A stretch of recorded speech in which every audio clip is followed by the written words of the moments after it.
Malayalam short story മഷി തീർന്ന പേന.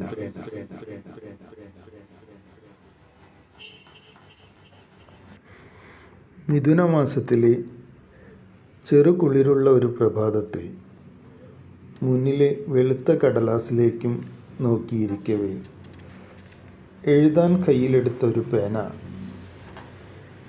എന്നെ ഓർമ്മകളുടെ മാസ്മരിക ഭൂതകാലത്തിലേക്ക് കൊണ്ടുപോവുകയായിരുന്നു. ആ പേന എങ്ങനെ കിട്ടിയെന്ന് എനിക്ക് ഓർമ്മയില്ല.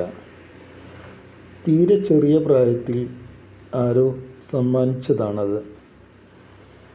അതിൻ്റെ ബഹുവർണ്ണങ്ങളുള്ള അടപ്പായിരുന്നു കൂടുതൽ ആകർഷണീയമായിരുന്നത്.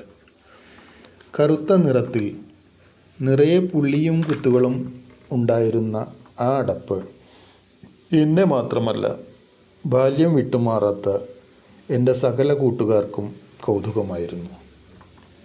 ചെറിയ ക്ലാസ്സുകളിൽ പേന അനുവദീയമല്ലാത്തതുകൊണ്ട് 4ാം ക്ലാസ്സിലെ രുക്മിണി ടീച്ചർ ഇടയ്ക്കിടെ എന്നോട് പറയും, നിൻ്റെ പേന കൊണ്ട് കുട്ടികളുടെ പുസ്തകം വൃത്തികേടാക്കിയാൽ നിനക്ക് നല്ല അടി കിട്ടും. പറയുമെന്നല്ലാതെ ഒരിക്കൽ പോലും ടീച്ചർ എന്നെ അടിച്ചിട്ടില്ല. ഒരിക്കൽ വളരെ വാത്സല്യത്തോടു കൂടി എന്നോട് പറഞ്ഞു, പേന കൊണ്ട് എഴുതുമ്പോൾ നല്ലവണ്ണം ശ്രദ്ധിക്കണം. പെൻസില് പോലെയല്ലാതെ ഒരിക്കൽ എഴുതിക്കഴിഞ്ഞാൽ പിന്നെ മായ്ക്കാൻ ബുദ്ധിമുട്ടാണ്. എന്നിട്ടും പെൻസിലിനേക്കാൾ കൂടുതൽ ഞാൻ പേന കൊണ്ട് എഴുതാൻ ഇഷ്ടപ്പെട്ടു. വാർദ്ധക്യത്തിൻ്റെ വരമ്പത്തേക്ക് കയറുന്നതിനിടയിൽ ആ വർണ്ണപ്പേന കൊണ്ട് എഴുതിയ ചില രചനകൾ മനസ്സിൽ വീണ്ടും വീണ്ടും തികട്ടി വരുന്നു. അന്നൊരു ഒഴിവു ദിവസമായിരുന്നു. ഓരോ ദിവസത്തിനും ഒരുപാട് നീളക്കൂടുതലുണ്ടായിരുന്ന കാലം. കൗമാരത്തിൻ്റെ നിഷ്കളങ്കതയിൽ കുറിച്ചതായിരുന്നു എൻ്റെ ആദ്യ കവിത. അത് പകുതിയിൽ തന്നെ അയലത്തെ വീട്ടിൽ പൂമുഖത്തെങ്ങോ കളവുപോയി. അത്രമേൽ മനോഹരമായിരുന്ന ആ കവിത ആര് കട്ടെടുത്തുവെന്ന് ഇന്നും എനിക്കറിയില്ല. സ്കൂളിലെ ചെമ്പകമരച്ചൂട്ടിൽ വെച്ചെഴുതിയ മറ്റൊരു ഓർമ്മയാണ് എൻ്റെ വർണ്ണപേനകൾ കൊണ്ടെഴുതിയ രചനകളിൽ എനിക്കേറ്റവും ഇഷ്ടപ്പെട്ടത് മറ്റൊന്ന്. എൻ്റെ വിദ്യാലയമുറ്റത്തെ ചെമ്പകമരത്തിൽ വിടർന്ന പുഷ്പങ്ങൾ വിദ്യാലയ ജീവിതത്തിൻ്റെ സുഗന്ധം എന്നിലേക്ക് പടർത്തിക്കൊണ്ട് മനസ്സ് നിറയ്ക്കുകയായിരുന്നു. ആ ചെമ്പകവേരുകൾ എൻ്റെ ഭാവി ജീവിതത്തിൻ്റെ സങ്കല്പലോകത്തിൻ്റെ ശാഖകളായി തീരുമെന്ന് അന്ന് ഞാൻ തിരിച്ചറിഞ്ഞിരുന്നില്ല. അതിൽ നിന്നും താഴെ വീണ ഒരു പുഷ്പം ഇന്നും മനസ്സിൽ വിരിഞ്ഞു നിൽക്കുന്നു.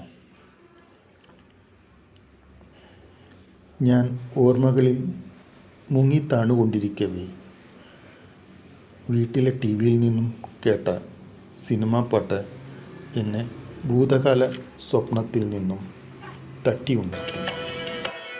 ഒരു പുഷ്പം മാത്രമേ പൂങ്കുലയിൽ നിർത്താം ഞാൻ, ഒടുവിൽ നീ എത്തുമ്പോൾ ചൂടിക്കുവാൻ.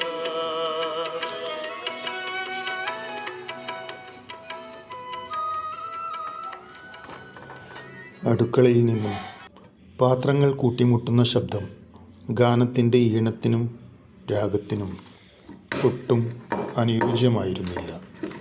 എങ്കിലും ആ അന്തരീക്ഷം എന്നിൽ അടുക്കും ചിട്ടയുമില്ലാത്ത കുറേ വരികളുടെ തിരകൾ ഉണർത്തി. വീണ്ടും എഴുതാൻ തുടങ്ങവേ വേദനയോടെ ഞാൻ മനസ്സിലാക്കി പേനയിൽ മഷി തീരാറായിരിക്കുന്നു.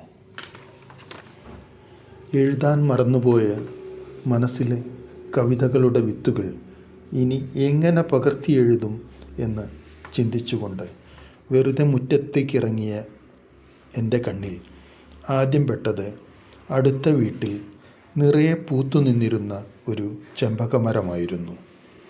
പ്രഭാതത്തിൻ്റെ ഇളങ്കാറ്റ് കൊണ്ടുവന്ന ചെമ്പകപ്പൂക്കളുടെ മാസ്മരഗന്ധം ആസ്വദിച്ചുകൊണ്ട് ഞാൻ എൻ്റെ തെക്കേപ്പറമ്പിലെ മാവിൻതൈയിലേക്ക് നോക്കിയപ്പോൾ അതിന്മേലിരുന്നിരുന്ന ഒരു കുയിൽ നീളത്തിൽ കൂവാൻ തുടങ്ങി.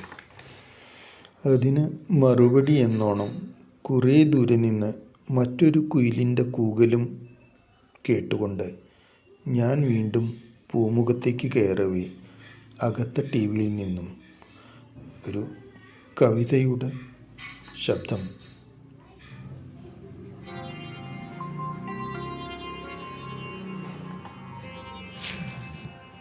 കേട്ടു ഞാൻ മുട്ടി വിളിക്കുന്നു മരിച്ചവർ, ഒരു സർപ്പമെൻ്റെ കഴുത്തിനു ചുറ്റും പുളയുന്നു പാർവതി ധമനികൾ തോറും. കേട്ടു ഞാൻ മുട്ടി വിളിക്കുന്നു മരിച്ചവർ,